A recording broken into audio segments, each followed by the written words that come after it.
Agora, pessoal, nós vamos analisar mais uma questão, seguindo na análise dos incisos do artigo 5º e complementando aquilo que a gente vinha falado anteriormente sobre os direitos de liberdade. Anteriormente, a gente falou sobre os direitos de liberdade individuais. Agora, a gente vai comentar um pouco sobre as liberdades de expressão coletivas.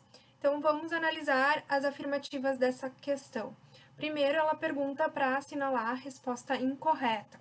A primeira afirmativa, a letra A, diz o seguinte: é livre a expressão de atividade intelectual, artística, científica e de comunicação, independente de censura ou licença. Essa afirmativa ela está correta, né? Falamos sobre isso anteriormente, quando a gente falou sobre a liberdade de manifestação de pensamento, e é exatamente o que dispõe o inciso 9 do artigo 5º. É livre a expressão da atividade intelectual, artística, científica e de comunicação, independente de censura ou licença. Então, essa primeira afirmativa está correta.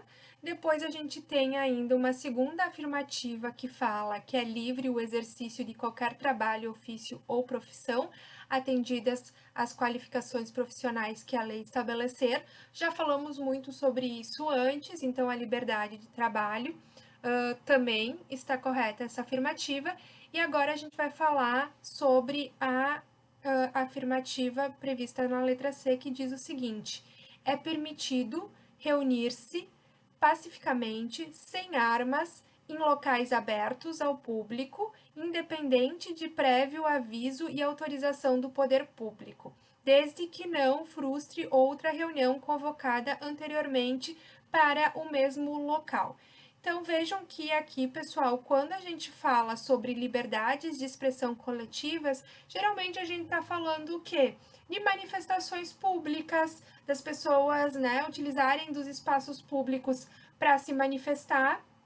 E também a gente está falando da possibilidade de liberdade de associação, então criar locais em que elas podem colocar em prática interesses comuns, por exemplo, associações de bairros, associações de moradores, então elas podem se reunir, se associar, né, para atingir um determinado objetivo. Então, quando a gente está falando dessas liberdades de expressões coletivas, a gente está falando disso. E onde isso está previsto nos incisos do artigo 5º? São vários os incisos que falam sobre liberdades de expressão coletivas.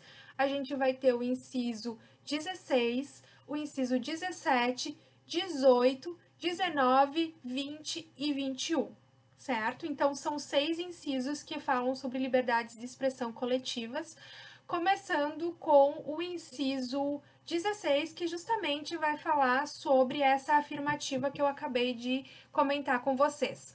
Essa afirmativa ela diz o seguinte: todos podem reunir-se pacificamente, sem armas, em locais abertos ao público, independente de autorização, desde que não frustrem outra reunião anteriormente convocada para o mesmo local, sendo apenas exigido o prévio aviso à autoridade competente, tá?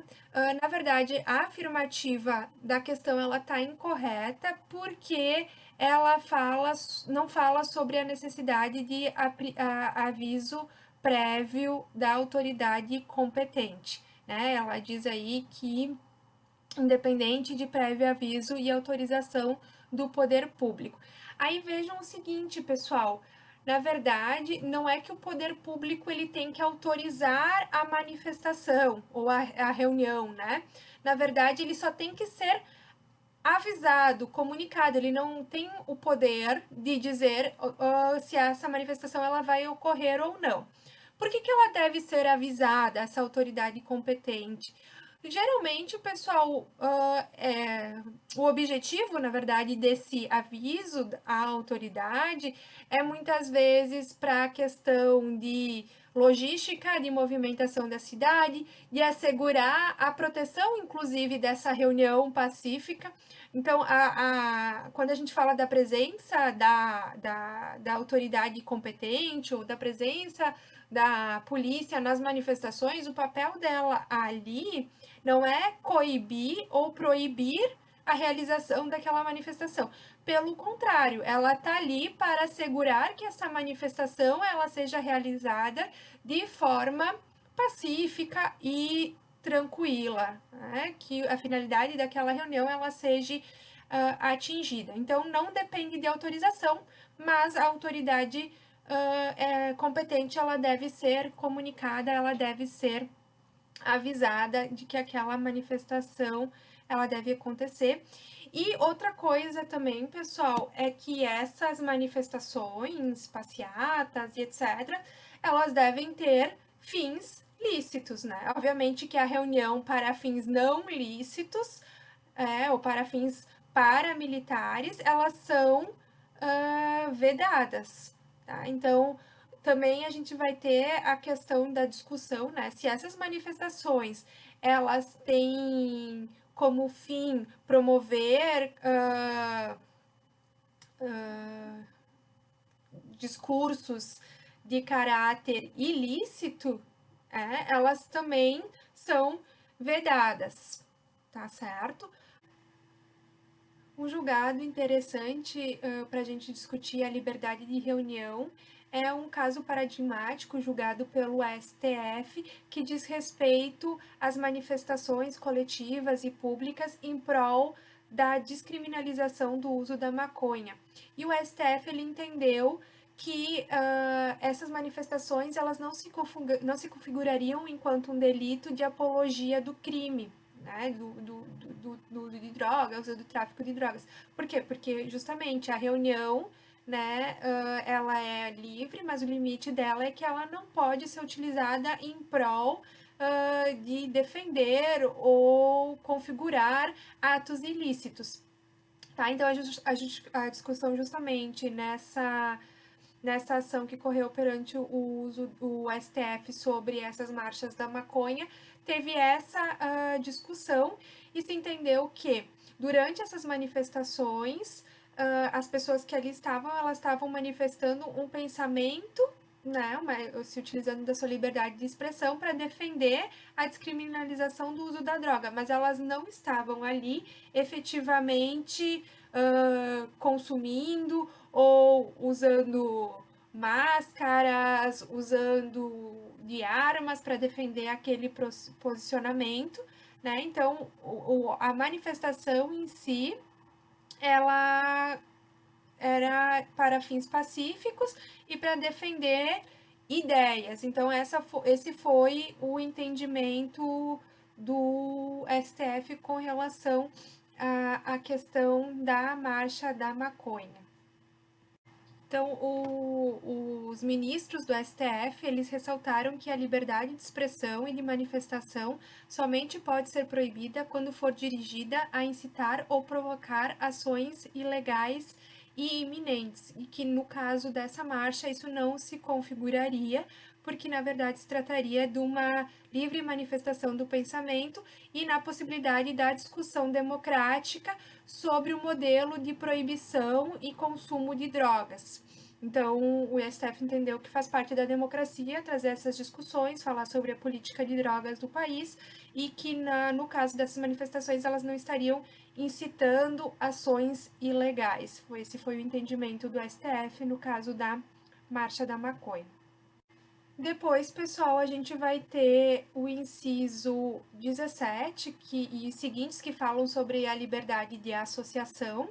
E aí eles dizem que é plena liberdade de associação para fins lícitos, vedadas as de caráter paramilitar. Então, aquilo que eu falei para vocês, né? Qualquer grupo de pessoas que tenha interesses e objetivos comuns, eles podem criar uma associação, é livre essa possibilidade de associação para fins lícitos, vedadas as de caráter paramilitar. O que seria essas associações de caráter paramilitar? Seria quando há a reunião, a união de pessoas que são conduzidas a utilizar armas, então paramilitar no sentido de elas estarem armadas e se submeterem a regras rígidas de hierarquia.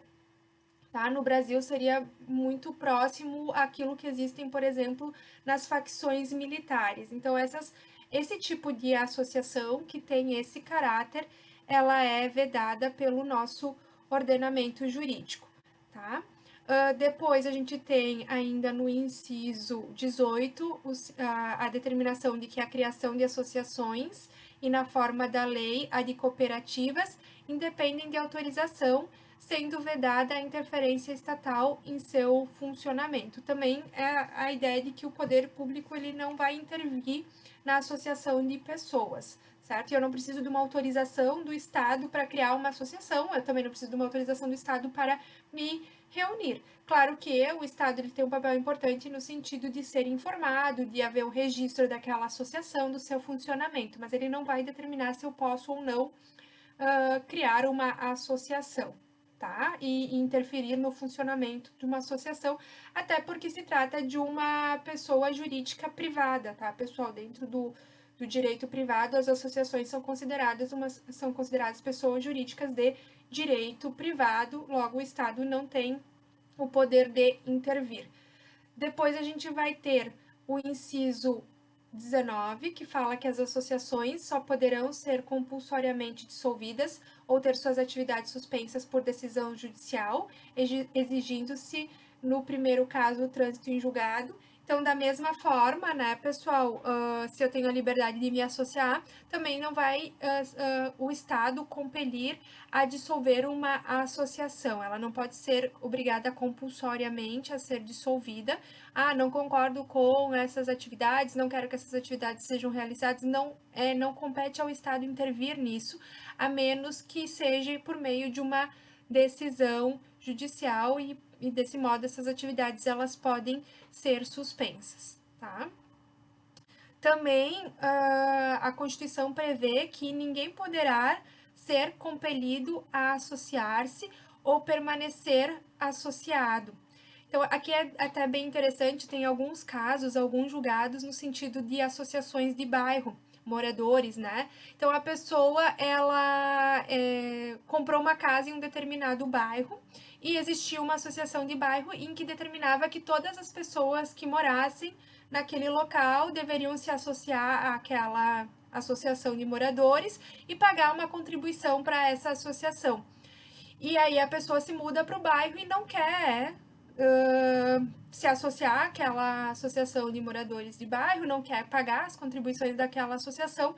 Essas demandas chegaram até o Poder Judiciário e o STF determinou que ninguém poderá ser compelido a associar-se ou permanecer associado. Então, mesmo que nos atos constitutivos daquela associação se determine que todos que fazem parte daquele bairro devem se associar e pagar uma contribuição, isso não é compulsório, não é obrigatório, porque a Constituição, isso na verdade é até inconstitucional, porque a Constituição determina que ninguém pode ser obrigado a se associar ou permanecer associado. Isso serve também, por exemplo, para as associações de estudantes, universitários, do ensino médio, né? Então, também entraria nessa mesma lógica, tá? E, por fim, ainda a gente tem o inciso 21, que diz o seguinte: as entidades associativas, quando expressamente autorizadas, têm legitimidade para representar seus filiados judicial ou extrajudicialmente. Então, na verdade, nada mais é do que assegurar o direito de essas associações poderem representar aquelas pessoas que fazem parte das associações de forma judicial, desde que isso seja autorizado de forma expressa. É muito comum, por exemplo, a associação dos professores, né, que representam uma determinada categoria, muitas vezes elas representam, né, a sua categoria de forma judicial, mas para isso é necessário a autorização expressa. E aqui, de novo, vejam, pessoal, que o artigo 5º traz uma série de direitos que muitas vezes nos dão a sensação de que por que eles estão ali, né? Não necessariamente eles precisariam estar dentro do artigo 5º, mas o Constituinte, né, optou por colocar esses direitos ali, tá? Mas o principal aqui é a liberdade de reunião, a liberdade de associação, com alguns limites que os próprios incisos do artigo 5º vão nos trazer, certo? E aí, fechamos mais uma questão falando sobre as liberdades de expressão coletiva.